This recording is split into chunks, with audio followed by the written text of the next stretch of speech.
ब्रह्मांड में बनने जा रहा है दो अखंड साम्राज्य महाराजयोग। तीन शक्तियां धनु राशि वालों का देंगी साथ।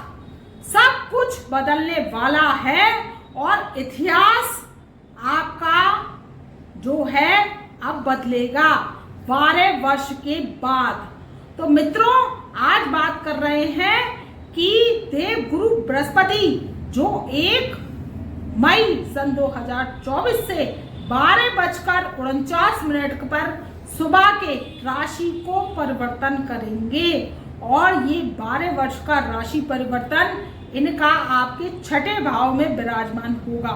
यहाँ पर एक बात यूनिक है कि ये शुक्र के घर में बैठेंगे। शुक्र के घर में बैठना गुरु के, तो ये क्या करता है, लक्ष्मी नारायण महाराजयोग की उत्पत्ति करता है। अब बात कर रहे हैं दूसरे ब्रह्मांड में बनने वाले अखंड साम्राज्य महाराजयोग के बारे में, जो कि 24 अप्रैल सन 2024 से राशि को परिवर्तन करके जो शुक्र देव हैं वो शुक्र राहु की युति अब भंग हो जाएगी और शुक्र कहां पर विराजमान होंगे, गुरु की राशि में।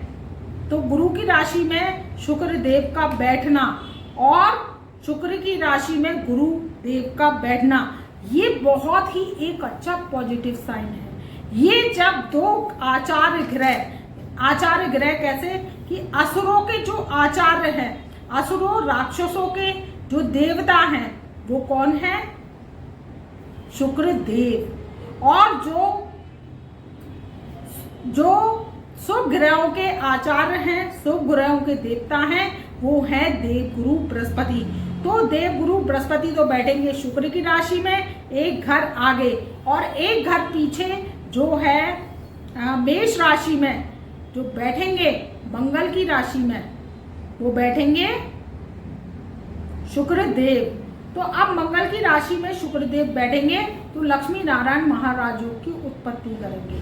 तो ये बहुत ही अच्छा साइन है, बहुत ही अच्छी बात है। आपके जीवन में जो ब्रह्मांड में जो परिवर्तन होते हैं, गोचर परिवर्तन होते हैं, वो क्या करते हैं, धनु राशि वालों के जीवन में अब जीवन की काया को पलट कर रख देंगे। काया को कैसे पलट कर रख देंगे, सबसे पहले बात तो आपकी नौकरी की कर लेते हैं। जिनकी नौकरी में प्रमोशन नहीं हो रहा, चाहे नौकरी आपकी प्राइवेट है चाहे नौकरी आपकी सरकारी है, इंक्रीमेंट्स नहीं हो रहा, ट्रांसफर नहीं हो रहा है, तो उसके योग बन रहे हैं। जिनकी नौकरी नहीं लग रही है, आप जॉब के लिए ट्राई कर रह गए हैं, इंटरव्यू में पास आउट नहीं कर रहे हैं, तो अब आपकी बात जो है बॉस सुनेंगे और जो ये राशि परिवर्तन है गुरु का, वो आपके लिए बेनिफिट साइन देगा।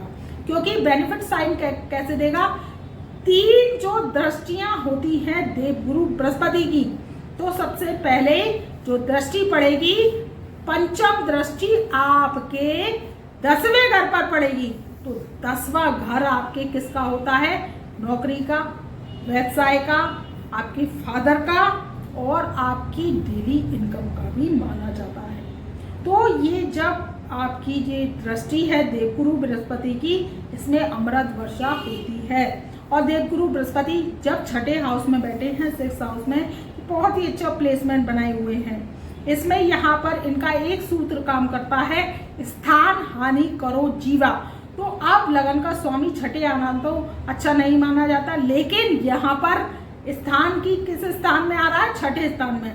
तो यहाँ पर आपके क्या करेगा, रोग की हानि करेगा।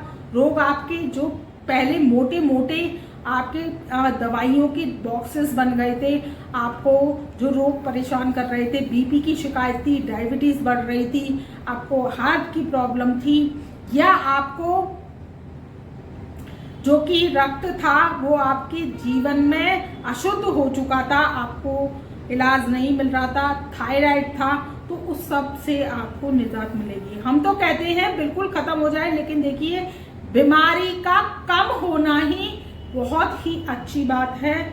एक मरीज को इलाज मिल जाता है तो ये देवगुरु बृहस्पति करवाने आए हैं। तो सबसे पहले तो आपके रोग का नाश करेंगे, फिर ऋण का नाश करेंगे, ऋण यानी आपने कर्जा ले रखा था तो कर्जे से आपको मुक्ति मिलेगी। और गुप्त शत्रु जो आपके ऊपर प्रहार कर रहे थे, कोर्ट कचहरी के मुकदमे में आपको फिजूल ही फंसाया जा रहा था, फिजूल ही आप पर आरोप प्रत्यारोप लगाए जा रहे थे, तो उसका भी सत्यानाश अब होने वाला है। आपके जीवन में अब शुभता ही शुभता आने वाली है, क्योंकि देवगुरु बृहस्पति जो पंचम भाव में शनि की दृष्टि से मुक्त हुए हैं। तीसरी दृष्टि जब देवगुरु बृहस्पति की पड़ रही थी शनि की, तो शनि की तीसरी दृष्टि देवगुरु बृहस्पति पर पड़ रही थी। पंचम भाव में जब ये विराजमान थे तो ये भस्मासुर की दृष्टि थी, तो आपके जीवन में वो पॉजिटिव साइन नहीं आ पाया जैसा आप एक्सपेक्ट कर रहे थे। अब आएगा, क्योंकि ये शनि की दृष्टि से तीसरी दृष्टि से मुक्त हो चुके हैं। छठे घर में बैठ के रोग ऋण शत्रु का सत्यानाश करेंगे और आपके जीवन को नई दिशा देंगे। अब बात कर रहे हैं नौकरी, तो नौकरी का जो भाव देखेंगे ये, तो आपको सरकारी नौकरी के लिए जो बच्चे तैयारी कर रहे थे, चाहे सिविल सर्विसेज की परीक्षा है, बैंकिंग सेक्टर का एग्जाम है, या आप पीओ की तैयारी कर रहे हैं, या एनी अदर शिक्षा की तैयारी कर रहे हैं और अध्यापक बनना चाहते हैं, टीचर बनना चाहते हैं, प्रिंसिपल बनना चाहते हैं, तो आपके यहाँ पर नौकरी लगने के सरकारी के योग बन रहे हैं। प्राइवेट जॉब अप्लाई करेंगे तो प्राइवेट जॉब की भी आपकी जो संभावना है वो 100 में से 80% बन रही है। बाकी आपकी कुंडली पर निर्भर करता है कि आपकी कुंडली में गुरु पाप प्रभाव में तो नहीं है, गुरु जो है बकरी तो नहीं है, या गुरु आपकी चंडाल दोष में तो नहीं है, राहु के साथ शनि के साथ, तो ये क्या करेंगे, सिम्टम्स को कम कर देते हैं। फल फिर भी मिलेगा, लेकिन आप जो हाई स्टैंडर्ड का लेवल चाहते हैं ना, उसका जो है 50-50 रह जाता है। ये पत्रिका पर निर्भर करता है। फिर राहु शनि केतु की मंगल की महादशा चलती है तो उसमें भी सिम्टम्स कम होते जाते हैं आपकी जन्म पत्रिका के आधार पर। लेकिन गोचर बहुत अच्छा चल रहा है, धनु राशि वालों को लाभ मिलेगा। आप कर लेते हैं व्यवसाय की बात।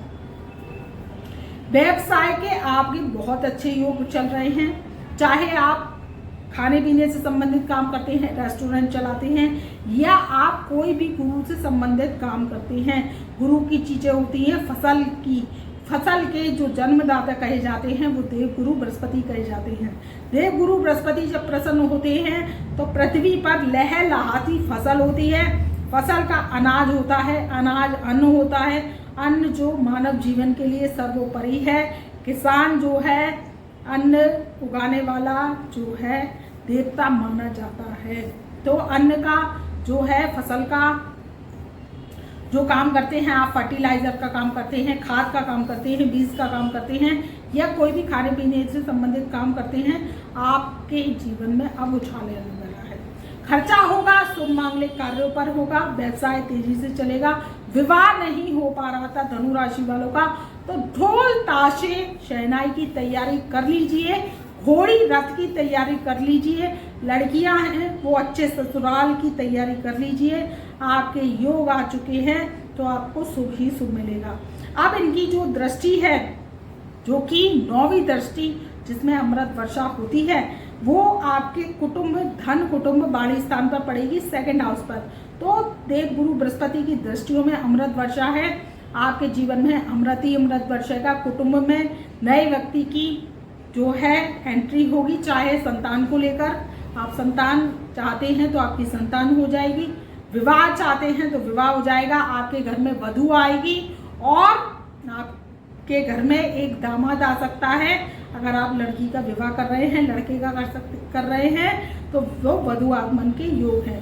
तो इस शुभ समय का लाभ उठाइए। धन, कुटुंब, बाड़ी के जरिए आपके शुभ काम बनेंगे, धन, शुभ मांगलिक कार्यों पर खर्चा होगा, जीवन में तरक्की ही तरक्की आएगी।